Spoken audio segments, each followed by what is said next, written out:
गांव के सिरे पर खड़ा वो पुराना हवेली नुमा घर आज भी रहस्यमय है। मौसम की हर बारिश, हर ठंडी रात में उसकी दीवारों से अलग अलग कहानियां फूटती हैं। कहते हैं कि ठाकुर हरनाम सिंह की क्रूरता ने वहां का माहौल इतना भारी कर दिया था कि उस हवेली के ऊपर सन्नाटे का एक पर्दा सा गिर गया था। उनकी आत्मा के साथ साथ उनका छोटा बेटा अरुण भी कहीं खो गया था और तब से वह बंद कमरा, जो दरवाजे से होता हुआ हमेशा बंद रहने के लिए जाना जाता था, एक अनसुलझी पहेली बन गया। सालों बाद गांव में जब वर्मा जी का परिवार आया तो वे शायद उस हवेली की कहानियों से अनजान थे। सस्ते दाम पर मिली वो हवेली उनके नए जीवन की शुरुआत थी, लेकिन रात में अजीब अजीब आवाजें सुनाई देने लगीं।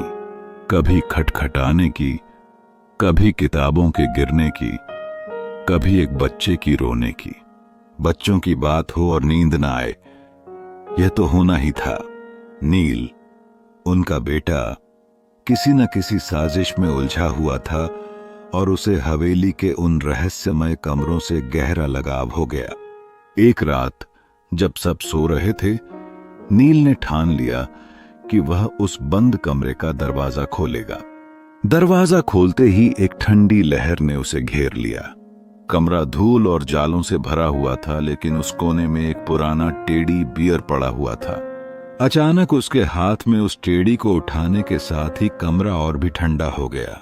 दीवार पर एक रिसाल्ट भूरे रंग में लिखा था, मैं यहीं हूं और अब तुम भी। नील की चीख सुनकर परिवार हड़बड़ाते हुए दौड़े, लेकिन कमरा खाली पड़ा था। वहां कोई नील नहीं था, न कोई पुरानी कहानी सुनाने वाला बच्चा। अब हर रात जब चांद की हल्की रोशनी उस हवेली पर पड़ती है तो लोग दावा करते हैं कि वहां एक छोटा बच्चा, या तो नील या अरुण, खड़ा दिखाई देता है। क्या उसकी आत्मा स्वतंत्र थी? दूसरी तरफ क्या अरुण की आत्मा ने उसे अपने साथ जोड़ लिया? सदियों पुरानी यह पहेली अब भी अनसुलझी है, लेकिन हर रात जब सन्नाटा रात की गोद में लिपटा होता है तो गांव का हर बच्चा उस खिड़की को देखकर डरता है, क्योंकि वो दरवाजा आज भी कभी नहीं खुला।